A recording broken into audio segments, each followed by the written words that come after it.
everyone, it is me, Chelsea. I am coming at you here from this very impromptu iPhone video, just because I have been reading the comments on our latest video essay and it sparked a lot of conversation, to say the least, and I just kind of want to talk to you guys. For the record, I read not every single one of the comments because I don't think that's possible at this point, but I read quite a lot of them. In fact, sometimes too many for my own mental health. And I just love hearing what you guys have to say. You guys always leave the most thoughtful, interesting comments, and they really make me think and they inspire the work that we do here. For context, our November video essay, where a lot of this conversation is happening, is all about convenience culture, which is a sister video to our October video essay, which is all about consumer culture. So in the consumer culture video, we talked about how essentially our consumer model is moving us towards a paradigm of buy more for less, period. And that manifests in all different ways, and is, no surprise, terrible for our mental well-being and our psychology, but that has sort of become the business model of a lot of industries. Fast fashion is the perfect example, but this is happening all around our lives. Convenience culture is kind of the parallel to that, in that rather than offering us more tangible products necessarily, it's about offering us more and more services for cheaper and integrating them into every aspect of our lives and increasingly kind of making us reliant on them. And a lot of what we talk about in the video is the fact that these sort of convenience services, whether it's Amazon or Uber or, all of the food delivery, grocery delivery, all of these things, they come at a very high cost, whether or not we are the ones paying them, although often we are, because these are extremely expensive services normally compared to the alternative of doing something oneself, etc. And therefore are usually reserved for at least middle-class consumers, but often much higher income consumers are the ones heavily using these services, that they do come at a cost to a lot of other things. And notably in the case of service economies, they come in with the cost of labor rights, right? Like a lot of the business models of these services has been to completely decimate the small businesses that they work with. Like Amazon makes it essentially impossible to compete as a small business. We're going into this a lot more in our December essay, but Uber has essentially completely deregulated. The taxi industry has been pushing very hard against public transit. The food delivery apps are terrible for drivers and they're terrible for restaurants. These things, again, they come at a cost, but they also are very much designed to make us more reliant on them. And I say in the video that I use some of this stuff. It's certainly not to, pretend that I'm not part of this consumer economy, because I am. I literally did a month-long food spending challenge in the month of February because I was spending too much on takeout and delivery and I was not cooking enough at home. But I think when you talk about convenience spending in particular, there's often, I think, a level of resistance to interrogating those habits that we don't even see necessarily as much with the consumer spending, although you do see it there too. But there's been a lot of comments in particular that I kind of want to respond to because I think they raise interesting points.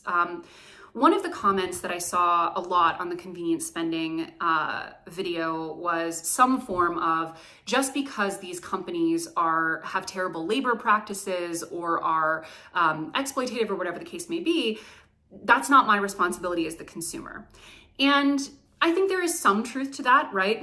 There's no such thing as ethical consumption under capitalism, however you want to say it, but you can definitely say that there's not a one-to-one correlation between you as the consumer and what is happening as a result of those business practices. But I do think, because here's the thing, definitionally, if you are someone who has the disposable income to be regularly ordering on, Grubhub or Postmates, or regularly taking Ubers, or regularly buying things off of Amazon Prime, by definition, you have a level of discernment in your budget because these things are generally much more expensive than the alternatives. I mean, literally just delivery apps alone will cost you 3 times as much as going into a restaurant in many cases. You have the disposable income to be a more discerning consumer, which is why we featured as one of our guests, a woman who tries to run sort of an ethical alternative to some of these apps. And I do personally believe that the more flexibility you have in your budget, the more of an ethical responsibility you have to be thoughtful about where you're spending that money. Again, it's not black or white. It doesn't mean you'll never spend with these companies or that you'll have completely perfect spending. But I do think it's a good opportunity to think about what that means and really go over your spending choices, because these companies are making these enormous profits off of your spending decisions. And even just the way we talk about these things, the way we normalize them, the way we show them on social media, that all has an impact into how effective these companies are at being able to continue getting away with murder in some cases. And similarly, another comment was something to the effect of, these conveniences are game changers for disabilities, which I want to say first and foremost, we acknowledge that in the video. And I think that's true. Like, a lot of these consumer services that are hyper convenient are life-changing for people who rely on them from an ability perspective. And I never want to dismiss that. But I also think that two things can be true at once. They can be game-changing for certain portions of the population, and we can still exert more pressure on them and on ourselves to have them not offer so much convenience at the expense of so much exploitation and so much erosion of many sectors of the economy, and again, of our mental health. Because when we look at how much we're spending on these things, we can see a direct relationship between the increased consumption and the decreased happiness, the increased need, the increased isolation. Like, these things have a very negative impact. But I also think to some extent the disability conversation as it pertains to the business practices, let's say, or the labor practices of some of these companies is, I don't want to say a distraction because it's not, because it's true, but it is also, I think, the wrong question to be asking ourselves, in the sense of, why can we not do both? Why can we not ask both of these companies that are like more profitable than the GDP of a lot of nations? It reminds me a lot of when you speak about fast fashion consumption in particular. There will almost always, inevitably, it's on every video we've ever done talking about fast fashion, comments about, well, some people can only afford fast fashion. First of all, okay, true enough, but for everyone on this video who does have more consumer options, let's talk about it. And more importantly, the very business model of a lot of these companies, like fast fashion, for example, even if we're leaving aside, shopping secondhand and all of these other alternatives, which again may not be applicable to everyone, but are certainly applicable to a lot of people. Even if we leave all of that aside, the business model of these companies only functions if people are buying way more of the items than they would at a more expensive store. So, for me, we can still be critical of, companies that rely on creating 52 micro seasons a year so that people are constantly bringing new clothes into their closet, or doing hauls, or updating their wardrobe every season, while acknowledging that not enough people have enough options for buying higher quality, more sustainably and ethically made products. I just think in general, when it comes to these consumer decisions, like, we can walk and chew gum, and we can also acknowledge where there is a real level of need while pointing out where there's a real level of excess. And similarly, some of the comments were talking about how a lot of these conveniences were essentially in the past performed by women. And I think that's a really unique thing. I think it's a really interesting angle to explore, because we talk about all the time on the channel the way that, women's labor has been stretched so thin in, both the domestic and professional space, because now women are expected to work full-time and be, full-time caregivers at home, and sort of the domestic, essentially the unpaid intern of their own house at this point. And we talk about that all the time, and how much that is, a massive problem. And I think there's a couple things to acknowledge there.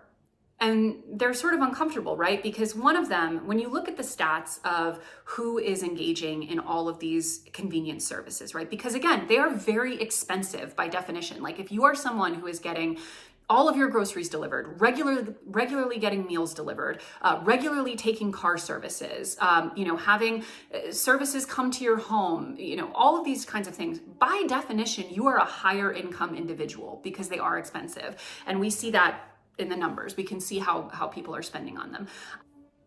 So what you're often saying by saying that these services have replaced the labor of women is for a certain class of women, and often that correlates with other things like being, aside from just being a higher income, they're also usually white, they are also usually heterosexual, all of these other things. You have taken essentially the labor from them and put it into what is often, as we discuss in the video, a subclass of underpaid, unregulated, not even employee workers who have no benefits, who have no recourse, in many cases are not even documented immigrants, who have no sick leave, who have no maternity leave. Like, we are outsourcing the labor of a certain class of woman onto, again, a subclass of worker, essentially a serfdom. And I think it's worth interrogating to ourselves, because this is not a new thing, right? Like, the domestic labor of more affluent women being outsourced to less affluent people, usually women and usually women of color, like that's not new. It's just been sort of industrialized at a scale that we've never seen before. And my question for a lot of these situations in the home, and again, there are always going to be instances where it is absolutely necessary to engage in these conveniences, even, at a really, really high rate.